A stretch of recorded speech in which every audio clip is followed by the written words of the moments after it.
kureva kuti izve zvisati wane mari ndibokubvunza uri kufungei ndichafunga yauya kureva kuti haufanirwa kutsvaga stati kana iwe usiri kustata tandakamirira stati iwe hausi kustata futi ka so far usati wapiwa yemari yacho hapana. What's your proposal? Imi makambozviona nekuti vekubhengi vanenge vari stubborn bishana. Ukaenda uchida loni vanokubvunza kuti unei yeti chaita kuti unotsvaga mari kushaya. Vanoti munhamo yako unofanira kubatisa something chinotaridza kuti une zvinhu iwe une nhamo. Chinhu chaanotaura zvinoti zviko izvi. Hamuzisiyana. Vanoti vakuru munemba here munhamo yenyu. Kuroti kune imwe nhamo yekutoti ukatoshaya zvinhu haubatsiriki. Haungaende kubhengi kuti ndinoda kutaura kuti nditangirewo pamari iyoyo kuita zvinhu zvacho. Unoziva kuti unotinyudza. Munemba mune mombe yekuti aiwa ndatodzitenga pamari yamuda kutotora. Unoziva kuti unozouya next week. Waenda next week unomushingurwa next week. Kusvika panozoita anokukwenya kuti avape munhu asina chinhu. Roti nhamo yako inofanira kuva ine assurance. Zvinobatika munhamo panofanira kuita zvinobatika. Haugoni kuenda nebusiness idea beds kuti zvinotoburitsa mari by next year ndindatori 6,000 ndipei muone 4. Vanoti pfungwa dzako dziri sharp but so far papfungwa dziri sharp nei. Kuti ndatotangire baba kuti aiwa manje utangire pano panotikuwadza. Toda kubatawo kana mombe kana macheya manje hauna chinhu wangouya uda kutotengira macheya pamariyo. What is poverty? Because andazvakati mari yacho dai yabatika also urombo hwanyanya pandiri because handina pfuma ndikaibata iri kungotsvedza. Hazvitomboda prayer kunamatirwa kuti mari iregere kutsvedza mumaoko. Zvinoda knowledge how to use money. Problem yedu sometimes as church or people who are spirit filled, they're good, we are heavenly minded and earthly useless. Okay, I'm very stubborn but I explain something. Vhangeri rakaparidzirwa Noa naMwari harisiri kuenda kudenga nderekuenda mudenga. Kureva kuti Mwari ane imwe teaching yekuti unotosimuka panyika pano. Kwete kusimuka uchienda ikoko, kusimuka kuti ukunde zvepano. Vhangeri haisi vhiza yekuti kana waritenda wakutoenda. Kana waritenda unogona kutosimuka usati wakuenda. Takaya panyika tisina, tichadzokera tisina. That's a correct statement. Kurarama usina haufa. Kuuya usina, no problem. Kudzokera usina, no problem. Kurarama usina unokuona sei. Kungonzwa una zvauinazvo wakamirira kuenda. Ndakati that's the only mind yakasara nemunhu asina kuti kwanei. Anorwara nepfungwa. Unoona akatakura zvimagaba zvimapepa nechibhegi. Achiremerwa zvekuti unoshaya kuti anozvipinzirei bhizi. In other words ari kuti varume. Kana uri panyika ingoitawo tuntu kwako. Ingoitawo something. Kana zvingori zvimapepa unokutakura uso. Kwete ungogara usina zvako. Wozonoziva chitupa hachisi chako erenga kuseri. Ndechenyika. What is poverty? Poverty, I need prayer. Jesus said the gospel must be preached to the poor. Anakunza will pray for the poor. For this namu yangu anyanya nina matiri. Unaona kuna yeswa Africa kazhinji vanhu tunoda kubatwa msoro. Atidi kunyanya kubatwa mukati memsoro. Knowledge. Saka uchiona ukati pano ndaita basa rekunamatira vanhu. Kiyo inosvika kuroti uko. Asi ukati ndakuda kuti nditaure zvinopinda mumusoro. Unoona kuwana 4. But ukati ndoda kubata musoro. Mwatoti ndidzokororei. Anofunga kuti magic zvinongoita ukabatwa soupenyu hwako hwachinji. Pfungwa dzatakapiwa naMwari igift. Pfungwa idzi Bhaibheri harinambidze kufunga. Rinoti musafunganya. Harina kuti musafunge. Chirungu ndo chinopatsanura zvakanaka. Chirungu chinoti do not worry. Hachina kuti do not think. Do not worry kuti mangwana ndichadyei ndichapfekei. Hapana kunzi do not think kuti ndichadyei. Thinking newari zvakasiyana. Shiri dzedenga hadzirimi asi dzinodya iwo nemaoko. Difference iyoyo gona kuipatsanura hausi shiri.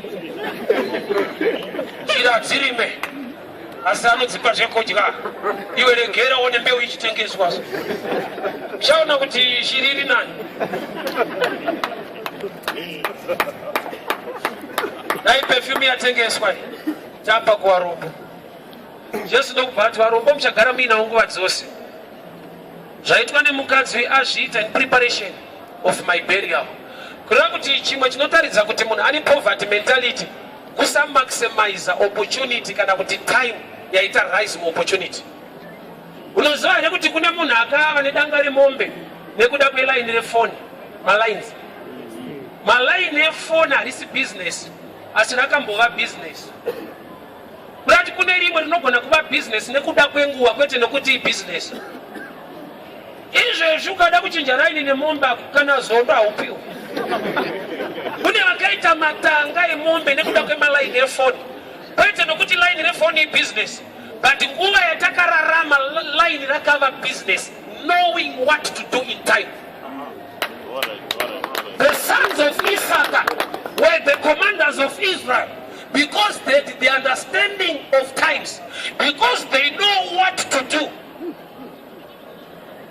Munhu ari poor, munhu anogona kusashandisa opportunity achifungidzira zvicharamba zviri kunguva yese. Hapana chekumhanyira zvisiyei. There are things zvekuti today zvinodhura, tomorrow kana mahara utambire. Yet uri munguva yazvo and you are not doing anything. Hear me and hear me very well. Urombo hakusi kushaya mari. Urombo hakusi kushaya chekudya nechekupfeka. Urombo mamiriro epfungwa. Kushaya mari chekudya chekupfeka hausiriwo urombo. Zviratidzo masymptoms masign ekuti uri murombo. Saka uchiona kana tikatokupa zhinji tikadzoka after 2 months unenge wapa size yako zvauri ndo zvaunoramba uri. Zvoti ukatodza vanhu ndakambobata milioni unotozva chakaenda papi papa hapaoneki payakapinda yakapfuura neipapo haina kushandiswa. Iwo zakuti munhu kuti ukamutarisa kuti 10,000 muromo waniwo uchidya 10 ichipera kana dama mbobuda kana kuti yakapfuura neipapo haina kushanda.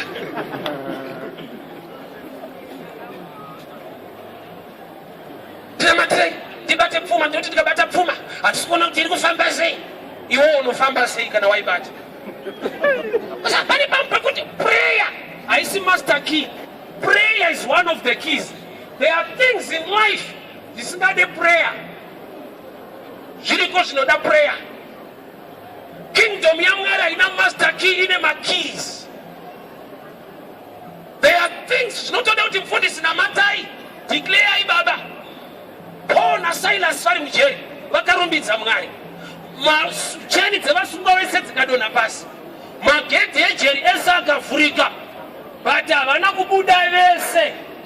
Kubuda kudi miracle. Chinoda miracle kuvhurwa kwemagedhi akakiwa. Kudonha kwecheni. Kubuda kunoda decision yekutobuda. Totida akwenda. So there are times yekuti Mwari vakaita mamiracles ese and you are still in problems. Iwe, kana Mwari avhura masuo unofanirwa kubuda nepasuo racho. Hautomboda prayer, hautomboda fasting, unoda walking. Yakabatwa kumapani kwataimboshandirwa kumasoro. Profita akazvaona kuti dambudziko remunhu shuwa ane mweya wechina uri paari unoita kuti asarorwe. Pazvaitwa nemweya wechina ndezvizvi. Nyangwe mweya uri paari wakamupa character or behavior yekuti ane rough number 1. 2 ane huchina haasi kugeza. Saka kana tikatomupa minamato tikasabata area yemvura munamato unopera pawo nekuda kwekushaya mvura. Saka tinongomupa matombo 3 unogeza kuseni masikati manhengo.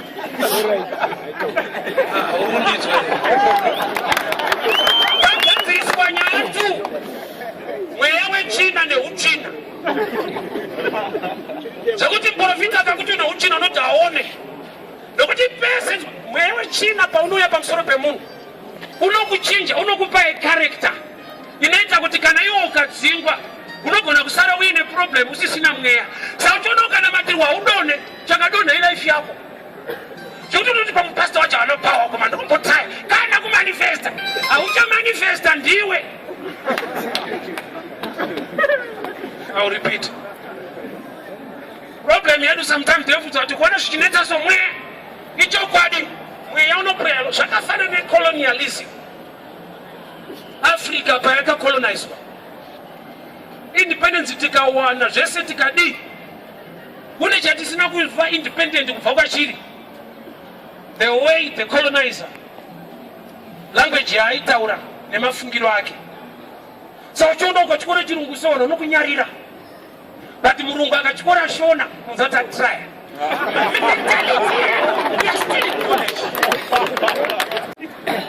Kutambudza kuti manyara azati pamarket ndabuda silent. What shaira kumana. Mentally we are still in bondage.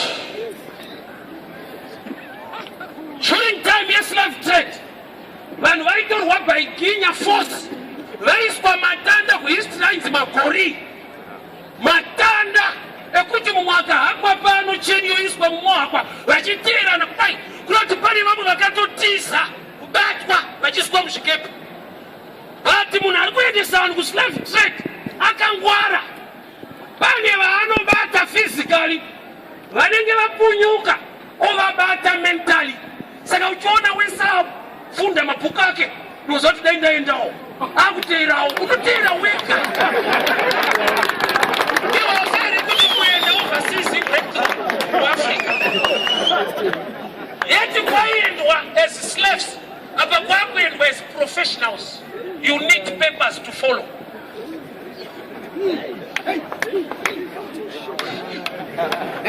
Vakuru hakuchaendeka izi zvedanda. Wana kuda mapepa. Qualified nurse. 20 nurses wanted in Australia. Kutera ni matsamba ako. Vakaenda wamwe nedanda.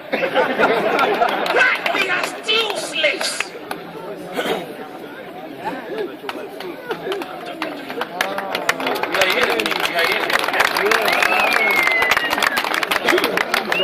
What is poverty? Poverty is lack of money. Lack of money are symptoms yekuti ya poor. Real poverty is the state of mind. Saka uchiona hivi ndikakupa mali yacho, after 2 weeks you remain the same person or worse, or else unotete HIV. Akakupa bonus agarara kumba kwake iwo okapi wakanorarira kuchinoi urikunyepeni aureri kumbaika wande family yako haireni chinhu kana mari yakuwandira. Unongofona kumbana kutumira munhu unoshandira kuti ndipirawo madhamu wangu 30 ndikudzoka. To you is sign yekuti you are still poor. Zvanzi kudai perfume yatengeswa tanopa varombo. Iye Jesu achiti the gospel must be preached to the poor. Avari kuda kuno minister with money because they think poverty is lack of money. Poverty is not lack of money. Lack of money is just a symptom yekuti you are poor. Nokuti what makes you get money is not money but ideas. Muhammad Musa is not a Christian. Muslim. He has a lot of money more than Christians. Why? He's in business. Simple. That's what he's prayerful. He's in business.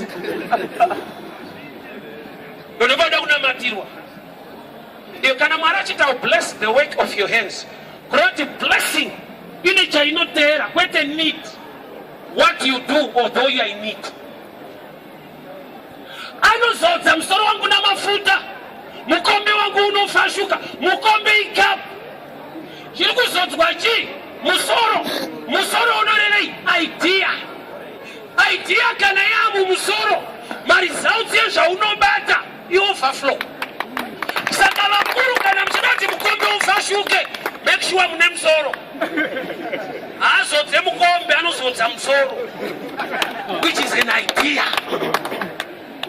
Vanochinzwara kuti anopa ake vavete. Kurara is just a place yekuti you are now spiritual, you are getting visions and dreams. Yekuzoita pesuwa muka. Zvese zvaunoona panyika zvinodadisa izvo hazvina kusikwa naMwari. Iyi building inosikwa naMwari. Mwari akasika munhu akafunga ichochi. Kurati mauri mune dzimba, mauri mune mota, enzwa pese, enzwa number one step. Problem yako sometimes unoda kuita zvinhu zvakajairika, yet chakavigwa naMwari mauri momo ukachiburitsa, sometimes hachiattract support.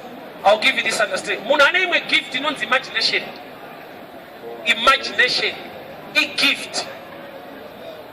Vakuru munhu paakafunga kuti ndoda kugadzira ndege, iko kuine mabhazi nemakombi, haana kunzwa vanhu vachiti apeta shiwa tifambire mudenga. Vanhu vakati wada kuuraya vanhu.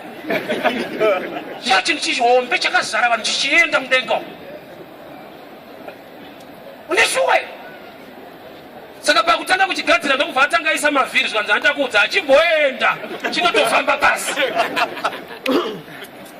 Chese chinhu chaunoona nhasi hachinotanga chaombererwa maoko, chakatanga chapikiswa, chinoombererwa chaakushanda. Pfimba kamusikana usati waakushanda kaizvezvo. Anoudza vabereki wake obvunzwa kuti mukomana wakupfimba ufa, kunzi adazoita zvemagonyeti, adazoita zvematraks. Ada kuzoita. Wadi kudanana ari kuaita. Vana havadi kupfimbwa nevision, vanoda kupfimbwa nereality. But guess what? Imagination, even pawanano, noinoita kuti munhu abhadhare mari yakawanda. Saka uchiona vasati vakupa mukadzi unoti adai watanga watipa hafu, nokuti vanozoti kana takupa wane reality haungapedzise dambudziko rako. Ona unditi, okay, I'll repeat. Ani ndosanga usiri kupedzisa ini. Andiri kundopedzisa sei achitipedzisawo. But kana asati auya so, mudzati akomana madhamu wako wedu tichipinda tese toners tichikisana tichifamba tese. Imagination baba, panobuda mari. Kana wana yozora yakaenda ndiyoyo.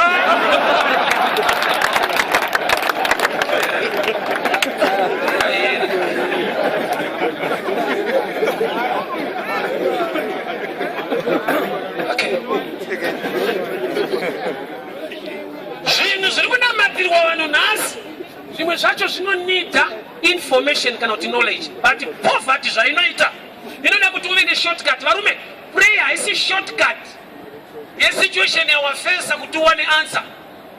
Real way is to get information. Inzwa Jesu basa raakaita panyika itu, wakaparidza uye akaenda pamuchinji kwakafira vanhu.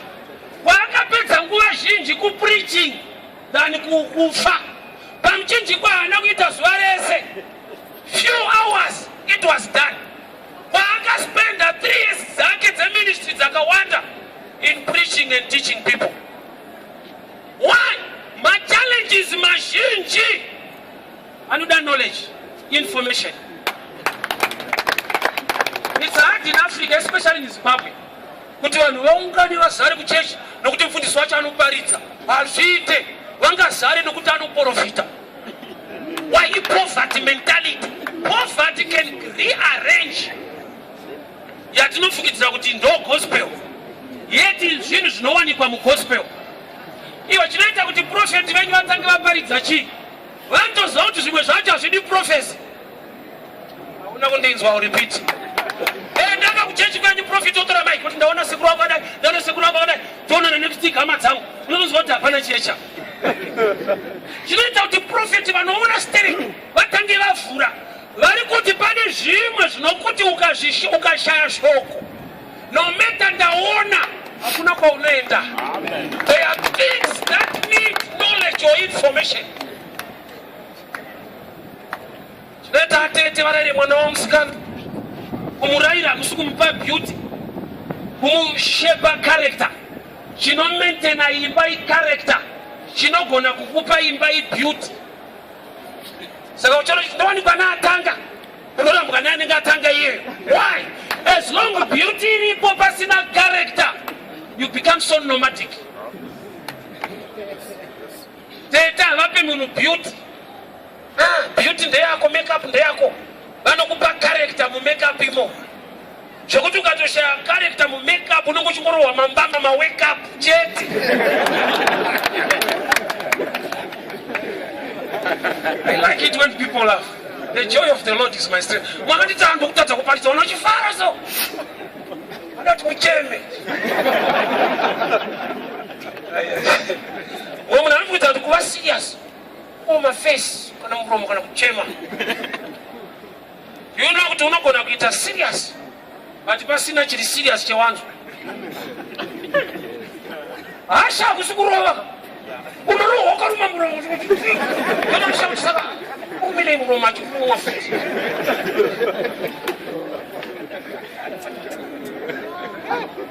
Sometimes you learn better in joy. Amen. The joy of the Lord is my strength. Kuna mata haisi punishment. Haisi moosha kuna mata. Kutoka seka mwana mvaso hachiseka so yari mtati.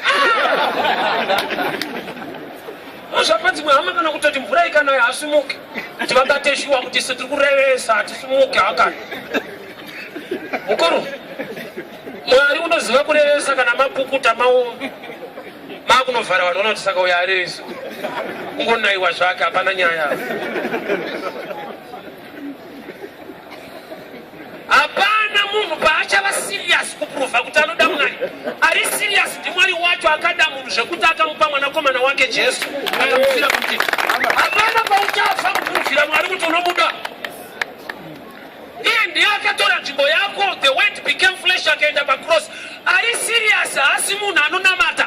Ari serious ndiMwari wacho anonamatwa. Nokuti ndiye akaita zvombe kudarika munhu.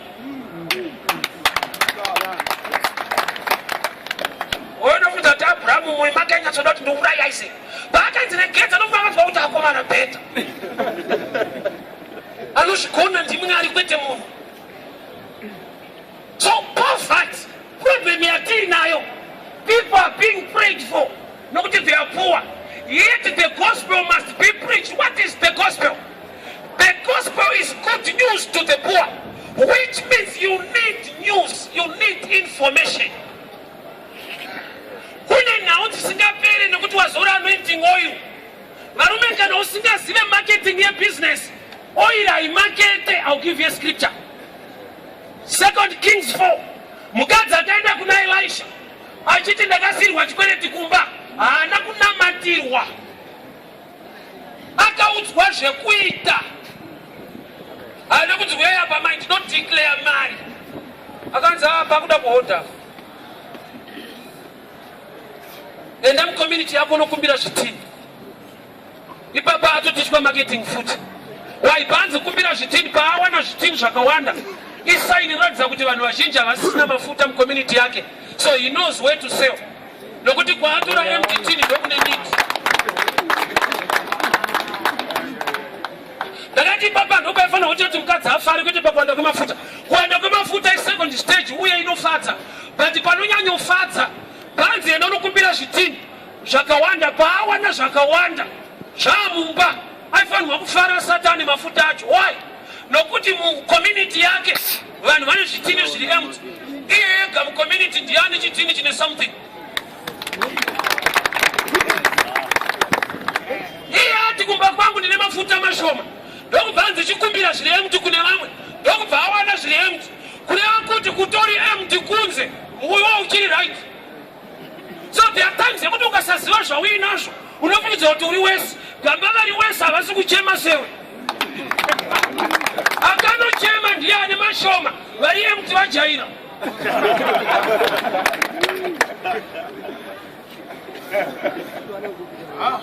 Iwasatomboona kuti zvaunokomplain iwe kune mumwe hazvina kana problem.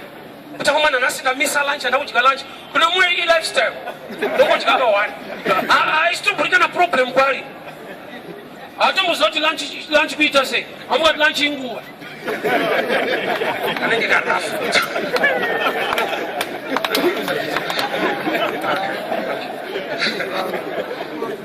Bang! I want to tell you, profit if I'm not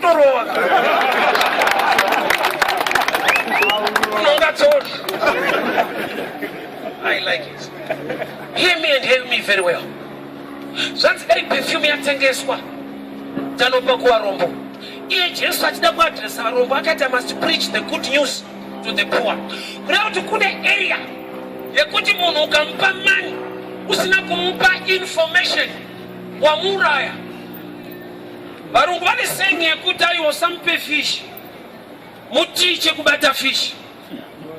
Munhu anokuticha kubata fish ane problem yekuti anotanga ari kukufizura nzara iripo. But ada kudila nefuture nzara ichauya. Challenge yauyi nayo nhasi haikuuraye. Zvoreva kuti ndikagona kushanda newe muchallenge yanhasi ndiri kubvisa challenge. Mwari unozviita akazviita pana Jacob.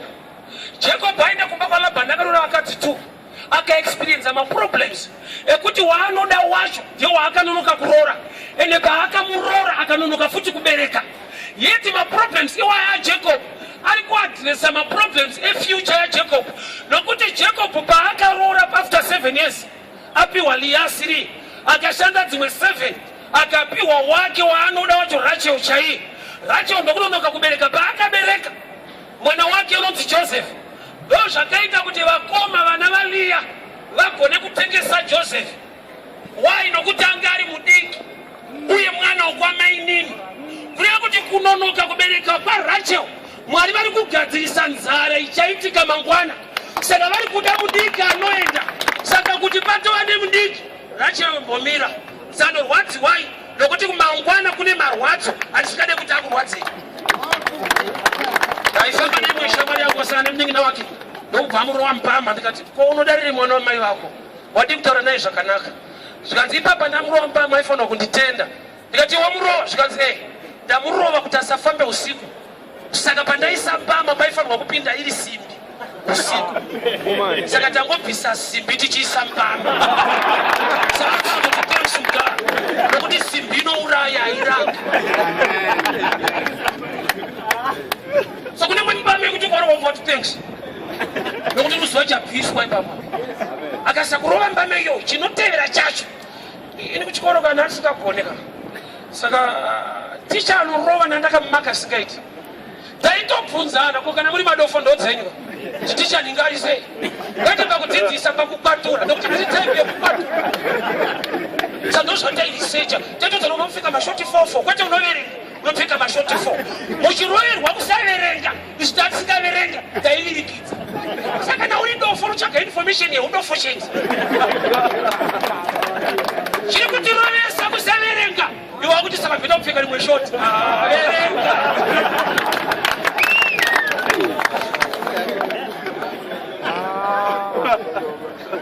Information yauri kutsvaga sometimes haisi necessary. Vadzidzi vaJesu vakaona murume anga aripo John chapter 9 ndokubva vabvunza kuti ndiani akatadza mai vake kana baba wake. Munhu imofuka. Saka kana mukaziva akatadza hazviite kuti aone. Information yamunofanirwa kutsvaga ndeyekuti mukomana uyu awanirwe nyasha atange kuona. But vari kutotsvaga information yekuda kublema munhu ndiani akatadza. Hausati wazvionera kuti kune munhu anoda kupiwa tsananguro stereki. Namwe senditete, namwe ndibamuni. Kuziva muroyi wako hakukutadzise kuroyiwa futi. Unoroyiwa uchiziva. Bhaibheri rangu rinoti mbavha ikabatwa dhopa inoripa kanomwe kwete ikazivikanwa. Nokuti ukaiziva even yakasimba kukudarika inokubvunza kuti mazuva ano unei. Zvafanana nemunhu akurova kwanoripota kuCentral. Ukanzi wakutenda nomutorozva zvapera. Hatoreki kurova futi.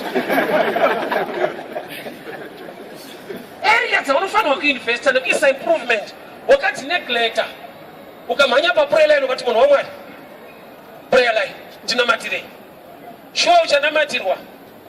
Kune zvinopera zvinoenda zvinogadziriswa with prayer. Kune zvinoda teaching or preaching.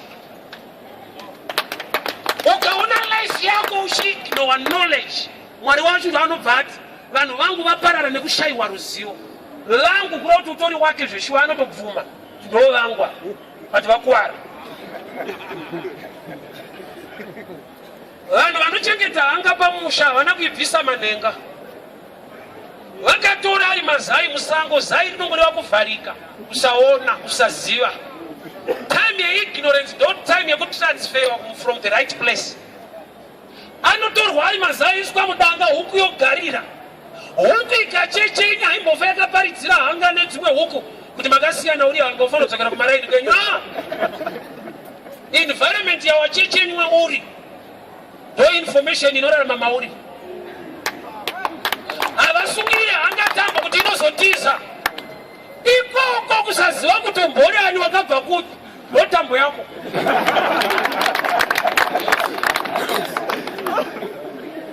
Jesu paakatuka monde wanga usina maonde kuda kuti usati watukwa wanga usina. Usapane pambonifudza kuti wakoroiwa gamba usati zirungoramba nokuti augaya. Zvoti kana muroi wacho atoshaunda amba kutambisa mushongano ega hapana chikutokuita shuwa utomaendera kuchipingira hapana chikutobhufamba sina muroi.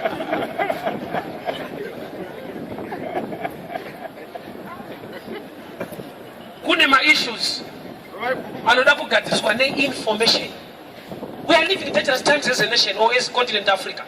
Poverty ndoyakaita kuti vanhu vakawanda kuti sacho anonamatira here anoprofita here.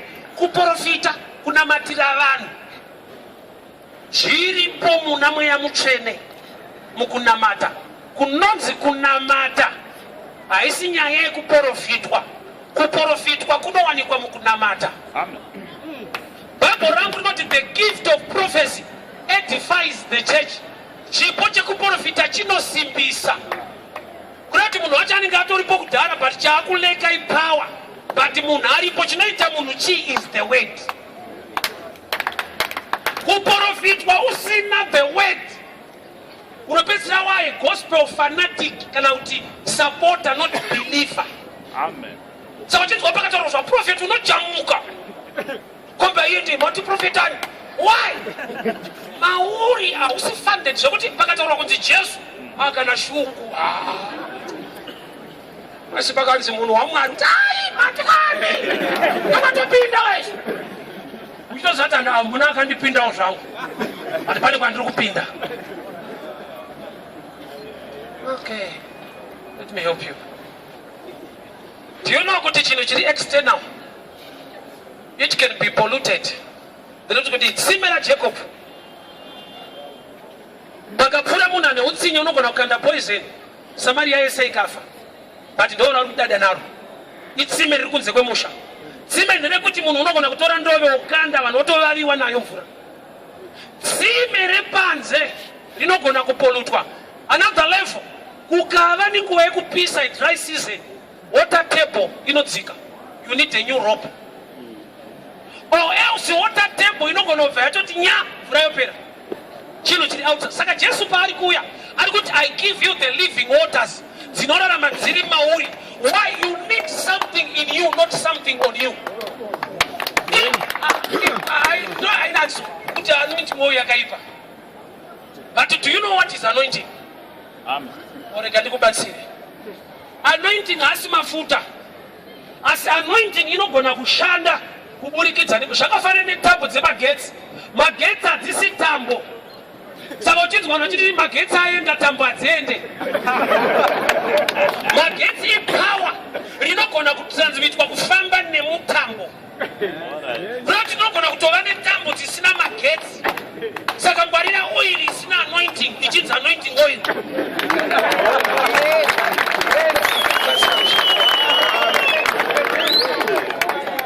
Newacho anotokupa anointing oil haana yake. Prophet change kupi zviri kuti tirongotizoresa kwaimimi. Iye haazore. Iye akazodzwa. Iwe unozora. Sometimes let me bring it this way. Grade 1 kana mchiita maths munopiwa zvimuti kana matombo. Kana maku secondary havadi kuti uite zvimuti nematombo. Hazvida kuti vakumaka, vari kuti level yawasvika chakubatika mukati kwete panze. Problem yegeneration yedu havadi kurumurwa. Ukada kuvarumura so utori mhandu. Akuramba wairidzenda arikuramba. Vakuru Moses unofamba nevanhu murenje. But Joshua unopinda nevanhu Kenani. Mwari paasiyanisa kind of leadership ari kuedza kurumura vanhu kuti with Moses you are great one. Munotoda kuti akadai pamvura ikavhurika monza komana kurosai. But kana ari Joshua haana tsvimbo yacho. Anotokuparidzirai nekuti tsigai mvura ipatsanuke. Varume vhangeri rekupinda mupromise rinodhimanda vari machuwa.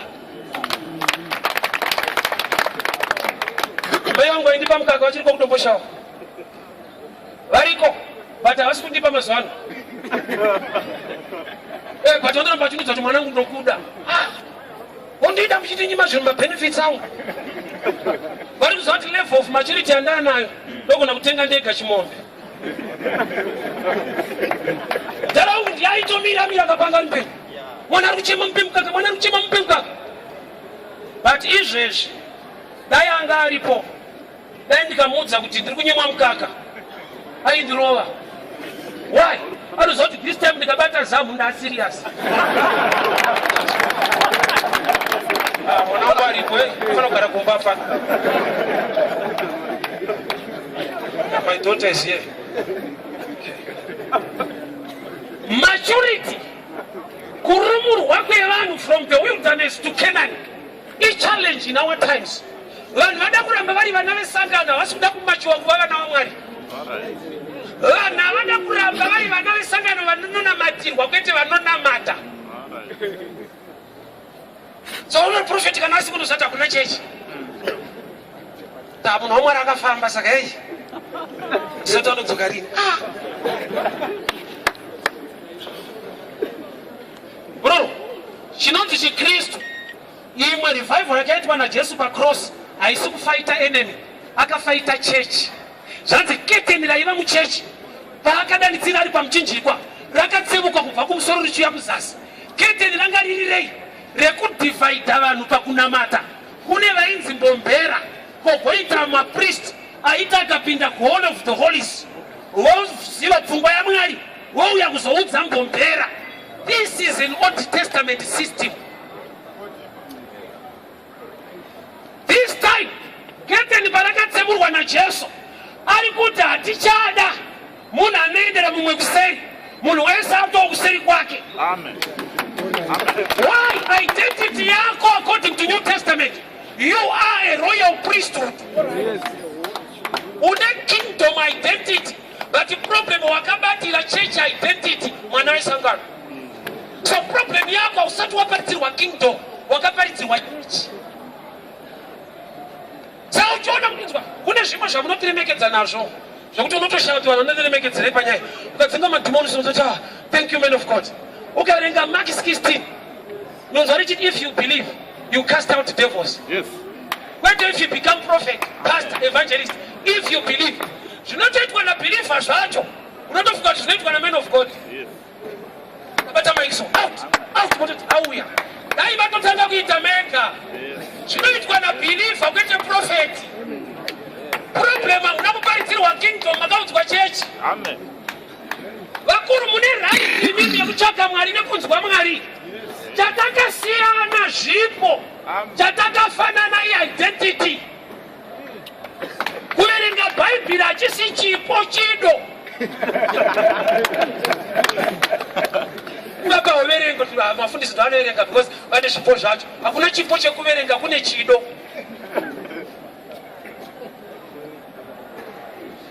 There was a time when I got a prayer. I love this testimony, it's good for me. When I got to Ethiopia, I need a better revelation about the Ethiopian eunuch. Ushanoti murume muranda wakandasi achibva kuJerusalem kuchechi achienda kuEthiopia. Bible rinoti wakavhura kubhuku raIsaya.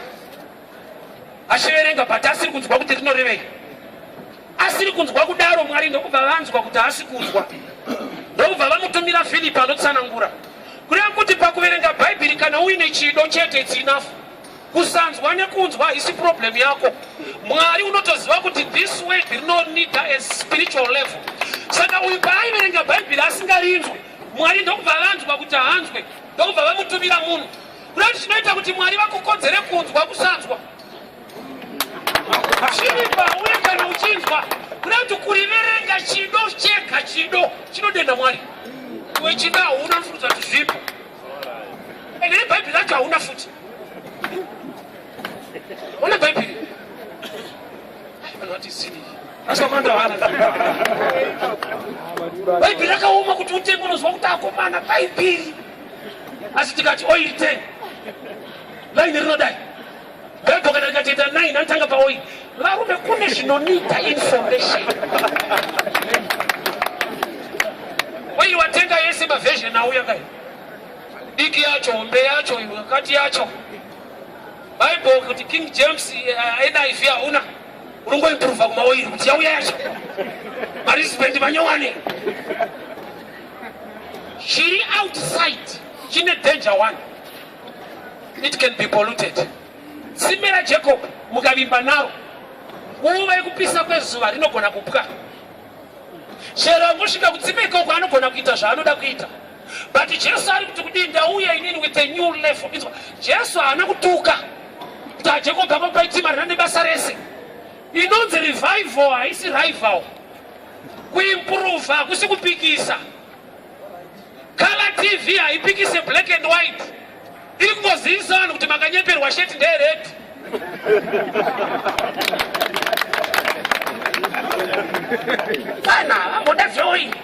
Sometimes improvement is not easy to accept. Why? You never tradition is you can pray to God and He can hear you. But we people tell one. My gift is very different. Chakafana na hii identity. We are the sons of God. Lese wakamugamuchira akawapasipa nokuti vanzi vana vamwari. Lese wakamugamuchira kwete ma prophets, kwete ma pastor. By identity we are the same. So kune zvinhu zvimwe zvatinowaniswa ne-identity. Nekuda kwekuti we belong to the family. No matter mu family uri gotwe kana wekutanga. As long you belong to the family, chinhu wani chaunowana chiri simple. Senewo. Amen. Mwana wangu gotwe anoshandisa kuti Muparinga. First born in Muparinga. Different their age, but according to identity, surname remains the same. Una chechi kunamata Jesu wokumfakosi. Zese Jesu eNazareta. Zviri muna Jesu we have a right kuva nazvo. Problem ndeyekuti manje Jesu nyangwe tine right yekuva nezvinhu zviri mari. Tine inonzi willpower kana kuti free will. Anooperator by faith. Yes. Bible noti kuGalileya akaita minana mishoma. Kwete nekuti kwa kusina ma problems. Anga ariko kwete nekuti anga asina power. Zvanzi wakaita minana mishoma because of their unbelief.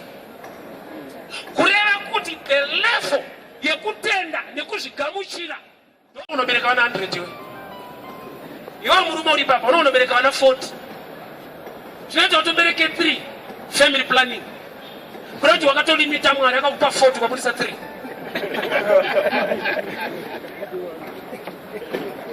Saka akakusaita family planning woona. Unoita vana kuti zvekutamba zviri. Unozviri mwari akandipa vana pandikuda mwana. I-control. I-choice yakaiswa pamunhu. Hama yangu ndinezwe. Poverty is not lack of money. Lack of money is a symptom yekuti you are poor. So what is poverty? Is the state of mind. No matter kana ukati ndipewo mari ndibatsireyo ndiri kutambudzika ndipeyi mari ukangowana mari chete usina knowledge kana kuti information yekuinvesta kana kuita chimwe chinhu hazvitori 3 weeks unodzoka panzvimbo papo ukorokoza akaibata akaswera achitakurwa nemataxi achidya mari yake achirara mahotera. After 3 months, anga kurara mubepa rake unodzoka panzvimbo pako. As long you are poor, you never run away from poverty.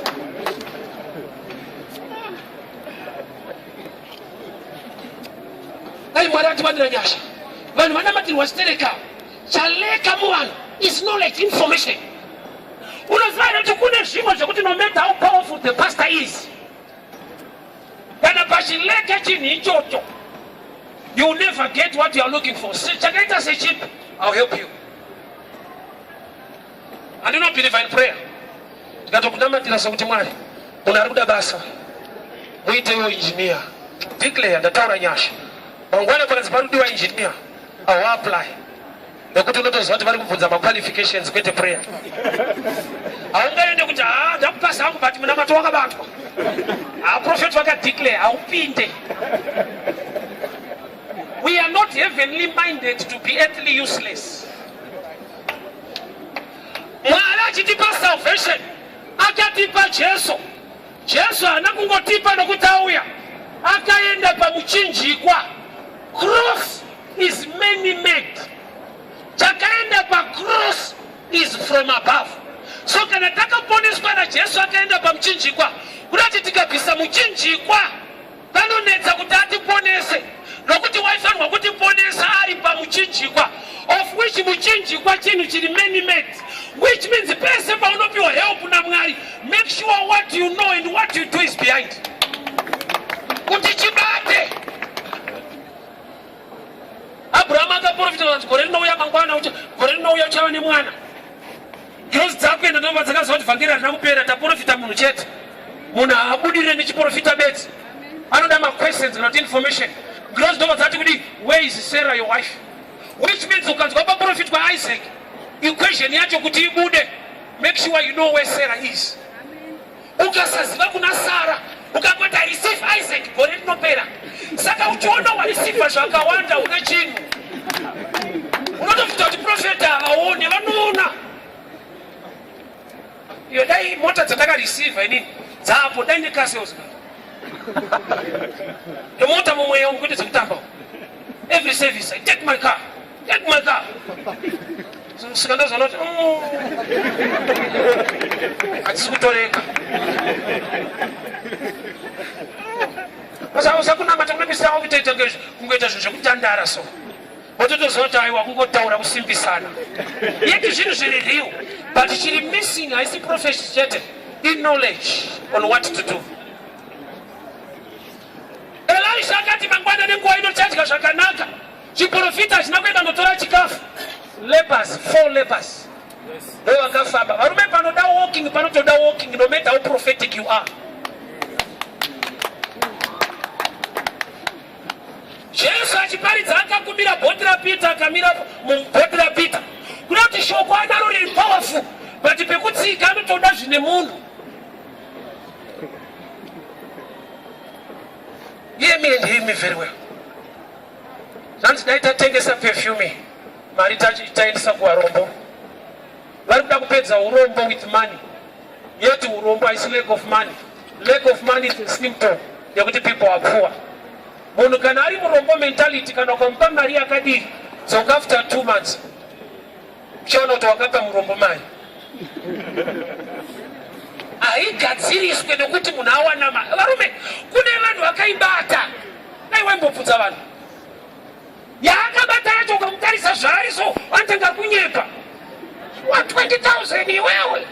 Kana mbobuda ukamutsipa kana zvauri izvo zvipeti. Yakapinda neipapa ikabuda nekuseri. Haina kana maki yakasiya kuti takapofura uri panapa.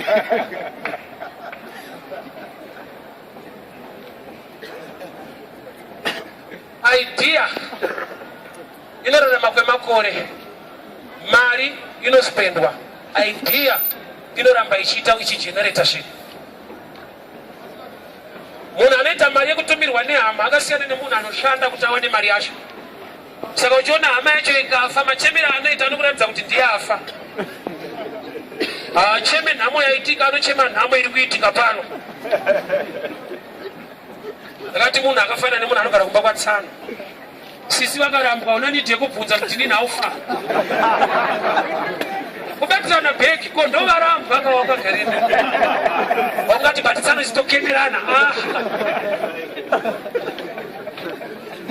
Chinosustain upenyu hama dzangu hwekunamata is the word, not prayer. Is the word. Mwari wacho unoti zvese zvichapfuura asi shoko rangu rinogara nekusingaperi. Kukupuruvira kuti Mwari wakarespect a word. Pane zvese zvaakaronga achida kubatsira munhu, Bible rangu rinoti the word became flesh. Which means the word was with God and the word was God. Mwari pazvinhu zvese chaakasarudza kufanana nacho ishoko. Chaakada kuti chitodzi ndo chinonzi Mwari is the word. Shoko ndiye Mwari izwi. Ukaona mauri iri richidhura kutenga, vakaipa.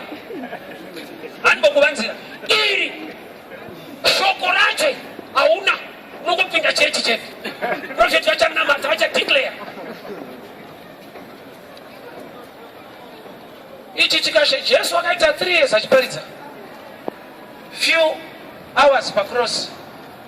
Right, zvaakatora nguva refu achiita is to explain the scriptures, to give people information, knowledge. Do you know?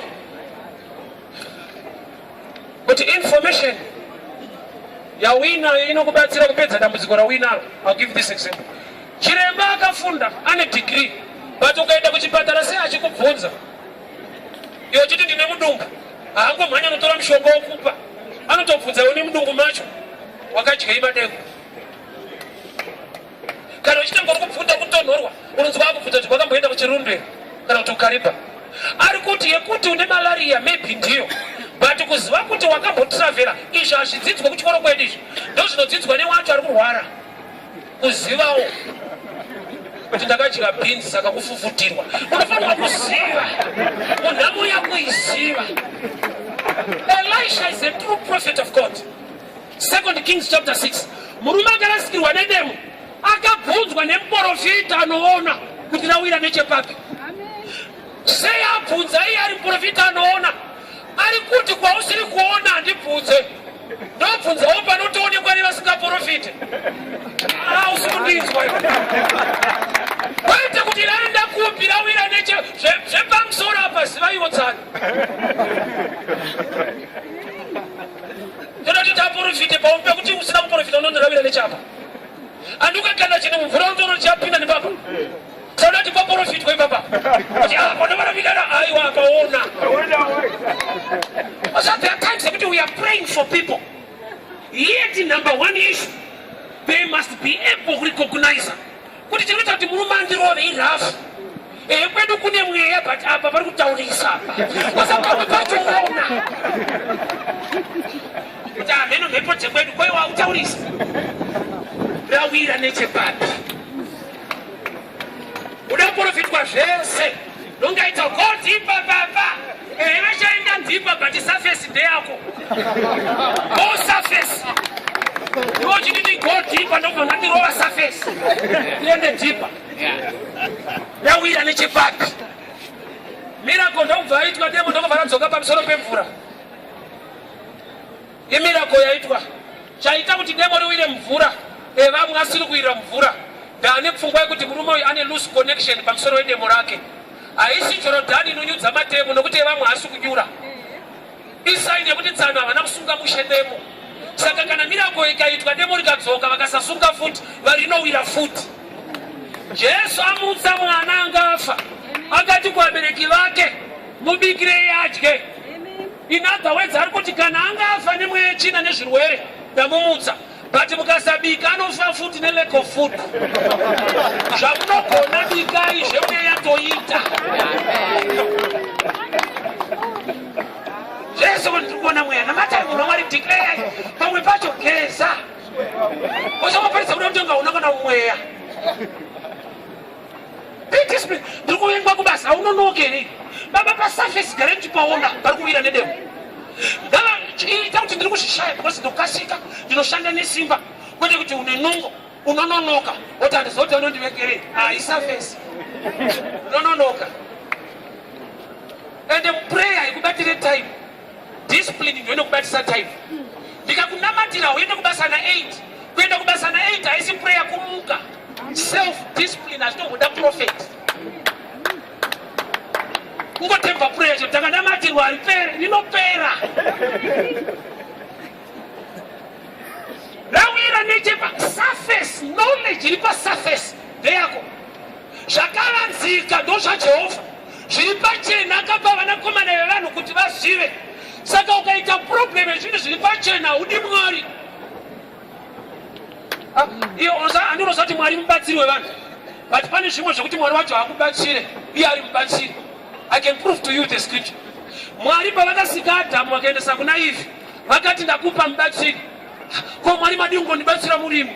Mwari vari kutoudza Adamu kuti zvimwe zvinhu hakutomboda Mwari uda munhu. Unoti mwari wako te unofa. Mwari vakatozadzitsana tiri kunamata musha pana problem. But vakuda mhuri. Vari kundinamata prayer tiri kurohwa. But vari kuda romance. Ndokubva wasika mukadzi ndokubva wamupa. Kurati zvinoitwa naEvha uzviitirwe naMwari. Nyangwa akabva kuna Mwari. Ndakaona namata mukomo ana svipo zvinobva kuna Mwari toona ukaburuka nematwins. Uripisa baby. Urivenga.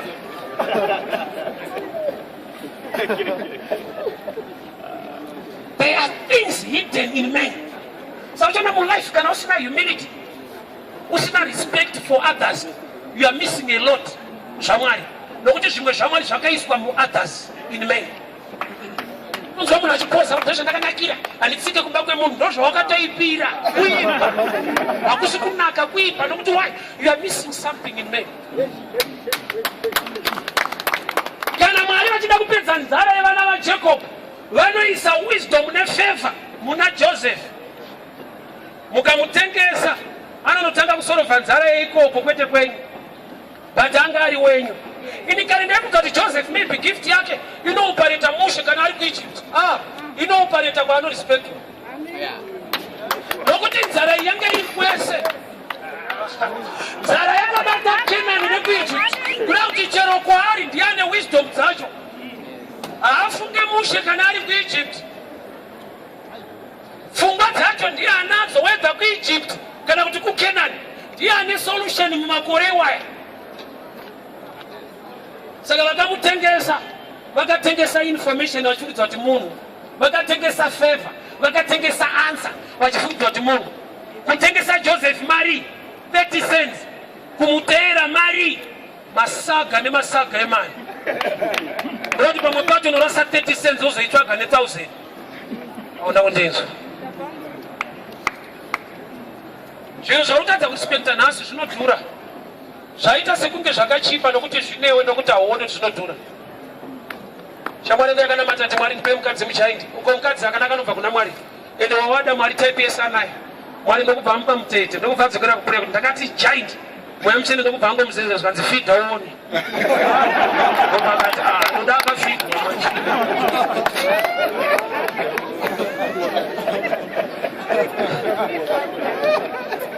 Atondinzwa ipa. So uchanoti pamucharambana akarorwa nemumwe achasimba. Zvotongoreva kuti pauri ndo pasingasimbisi. Kwete zvaari paari.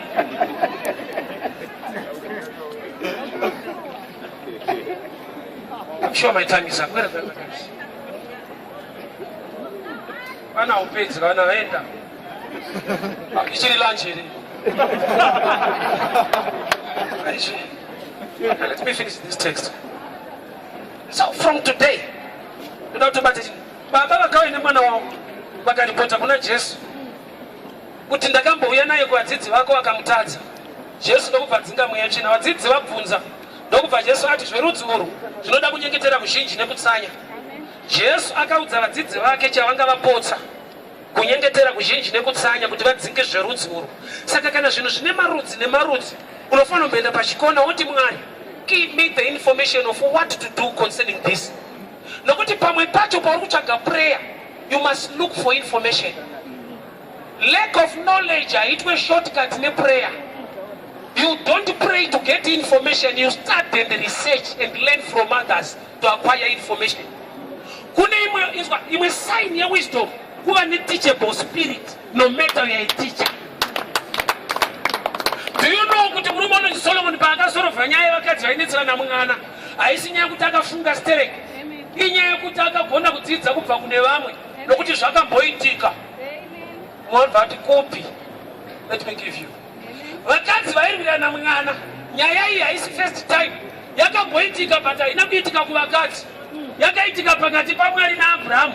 Mwari vakati kuna Abhurahamu, uya nemwana wako waunodisa ndikumudawo kudhonzerana. Mwari vatoti waunoda uya naye ndikumuda. Mwari havana kuti wausingade ndipe waunoda. Kuda kuti uchindipa nditoziva kuti ukutodawo uya. Auya naye akatsika pauta baba rinoti abata banga aisa pamusoro pemwana Mwari ndoopaona kuti ndazviona unodida ndokubva ndisumudza meso akaona gwayana rakabatwa pachikwenzi kureva kuti Solomoni paabata mwana akatora banga akaisa pamusoro ndopaakanzwa mai chaivo namai vasirivo pamatauriro banga rabatwa. Bhuku raEphesians rinoti the word of God is like a double-edged sword. Kureva kuti ukabata shoko raMwari you know the truth and it's the truth. Bedani siya boss wa kuchechi. Kwenda kwenye dosangana rumwe musi. Ngapedzera vana vangu kuchechi. Ndozve musitika. Kokireta kanzara so. Iyo zvoti mandikazoenda kwedu akomana. Was sometimes pamwe kwenyu kuno kusina. Kwete kuti hakuna vanhu vaMwari. Takatosiyana. Bosangana mai tu. Vakamubereka nevakamunhonga. Kuna akamunhonga akamuti mwana wangu. Zvino kuti Moses haana kupiwa zita namai vake vakamubereka. Nokuti Moses zvinoreva kuti chandakatora kumvura kwete chandakaendesa. Saka nditozoya kuchechi. Well, sometimes waruda kunamira so hakuna zita rako. Ende uko wakatendeuka bhati rako zita hakuna. Zita unombozvafika rei. Abraham paakachinjwa zita naMwari akabereka. Pari pausounzwa iwe. Moses haana kupiwa zita namai vakamubereka. Nokuti zvarinoreva zvinototaridza kuti harisiri kumba kwavo. Kuti Moses zvinoreva kuti chandakatora mumvura, what I've taken from the water. Vakamutora kumvura ndo vakamupa zita kwete vakamuendesa. Kureva kuti unogona kuberekwa naamai vasivo vane zita rako. Zita chi? No potential, no character. Mwari pavakati hausisiri Abraham, uri Abraham akabereka. Mai ndobuda sei ndokwedu kusina zita rako. Ndopedza ipapa. Baba ndangoti buda ngotsanangura bhuku. Buda wewe.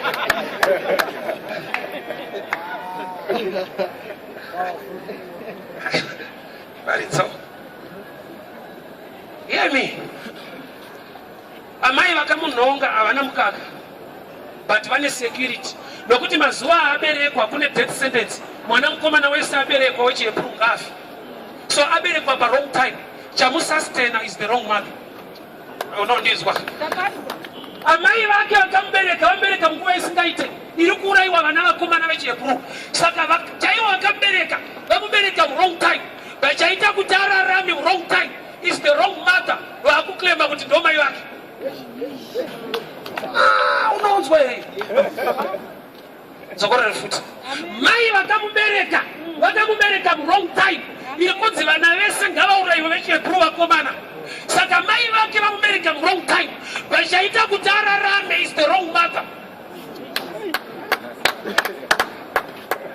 Saka mwandisi mfundisi wako but unorarama.